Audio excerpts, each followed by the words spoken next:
একটা সত্যি কথা বলতো মা, নির্মল মামার এই অ্যাক্সিডেন্টটা হয় তোর খুব অস্থির লাগছে তাই না?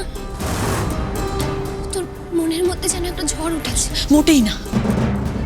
কি সব কথাবার্তা বলছিস তুই? হ্যাঁ, আমি শুধু এইটুকু বলতে চাইছি যে সবকিছু এত ভালো হলো, তুই তুই কম্পিটিশন জিতলি, প্রথম হলি, এর মধ্যে এরকম একটা খারাপ ঘটনায় তোর জেতার আনন্দটা মিইয়ে গেল না?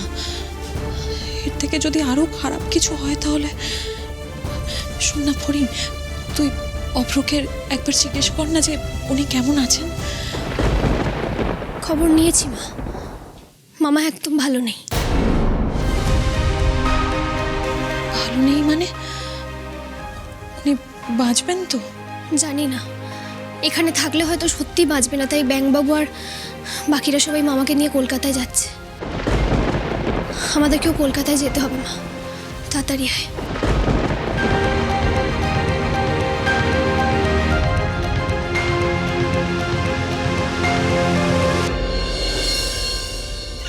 শুনছো সবাই, তোমরা শুনছো? বিরাট বড় সর্বনাশ হয়ে গেছে। আরে এদিকে এসো, এদিকে এসো।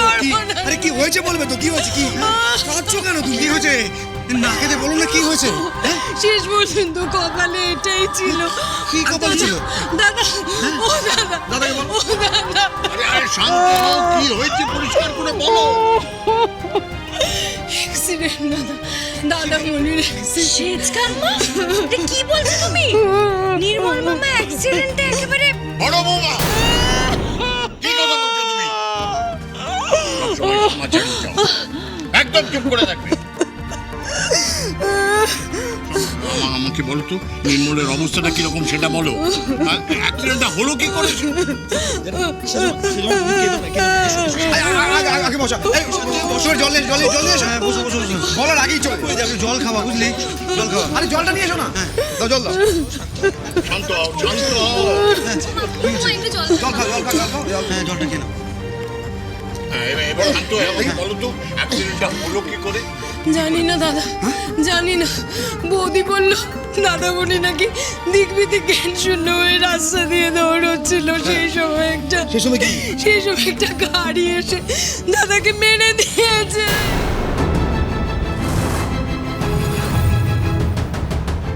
যা বাবা, দেখবি দেখ জ্ঞান শূন্য দৌড়চ্ছিলই বা কেন? সেটা আমি কি করে জানবো বলো দেখি? অবান্তর প্রশ্ন করো না তো। ওগো দাদামণির কি হবে বলো তো? আমি ভাবতেও পারছি না কি হবে আমার আরে তুমি দাদামণি। একটু শান্ত, কিচ্ছু হবে না। আরে বাবুরা তো রয়েছে ওখানে, হাসপাতালে ভর্তি করা হয়েছে। আরে বাবা, সে তো রাস্তার লোকেরা দাদামণিকে তুলে নিয়ে গিয়ে হাসপাতালে ভর্তি করেছে। সেই খবর পেয়ে বৌদিরা গেছে দেখতে। দাদামণিকে জবাব দিয়ে দিয়েছে ডাক্তাররা। না না, এইভাবে কান্নাকাটি করো না সেজ বউ। আর তুমি কি বলছো? জবাব দিয়েছে মানেটা কি? ঠিক করে বলো না। না না, নির্মলের মতন ফিট মানুষ, ওর কিছু হতে পারে না। তুমি ঠিক করে বলো তো পুপু কি বললো? দাদামণিকে তো ভর্তি করেছিল রাস্তার লোকেরা। এখন ওখানকার ডাক্তার বলছে ওদের নাকি আর কিছু করার নেই, ইমিডিয়েট কলকাতায় নিয়ে আসতে বলছে। তো সেজমারা ওখান থেকে রওনা হয়েছে তো?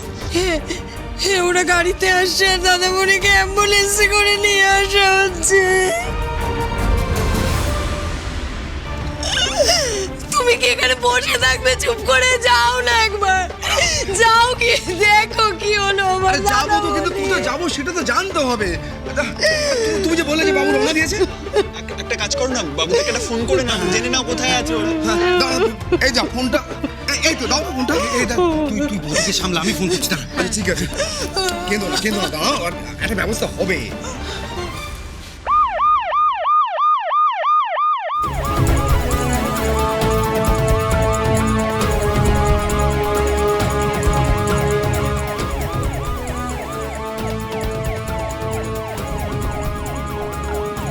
ব্যাংকবাবু, তোর ফোনটা বাজছে।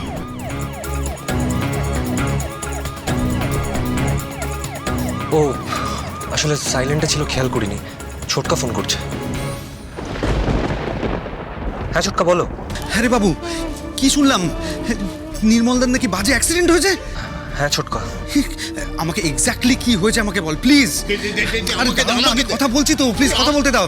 এক্স্যাক্টলি কি হয়েছে? আরে সেজ বৌদি তো কেঁদেই চলেছে, কিছু বলতে পারছে না তো।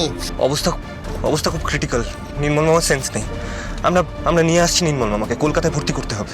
শোন না, হসপিটালের অ্যাড্রেসটা আমাদেরকে দিয়ে দে, হ্যাঁ ফোন করে, আমরা চলে যাচ্ছি ওখানে। হ্যাঁ পাঠাচ্ছি, তোমরা তাড়াতাড়ি চলে এসো ছোটকা। হ্যাঁ আমরা এক্ষুনি চলে আসছি, তোরা সাবধানে। হ্যাঁ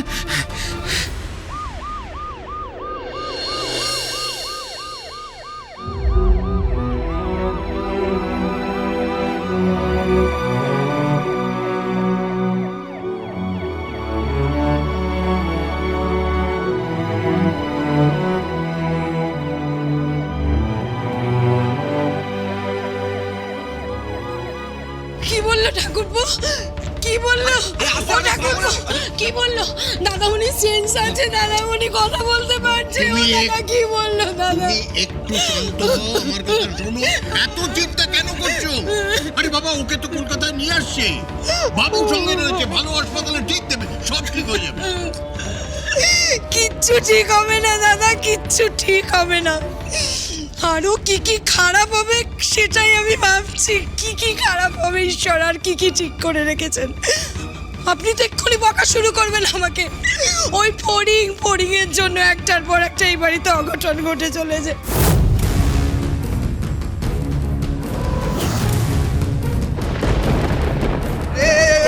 আমি দাদামণি অ্যাক্সিডেন্টের সময় বাচ্চা মানে সম্পূর্ণ আছে আছে আছে এটাই তো সেজন্য তুমি এটার মধ্যে ফড়িংকে কেন টানছো বলো তো? এটার কোনো যুক্তি নেই। বেশ করবো টানবো, আমার ইচ্ছে আমি টানবো।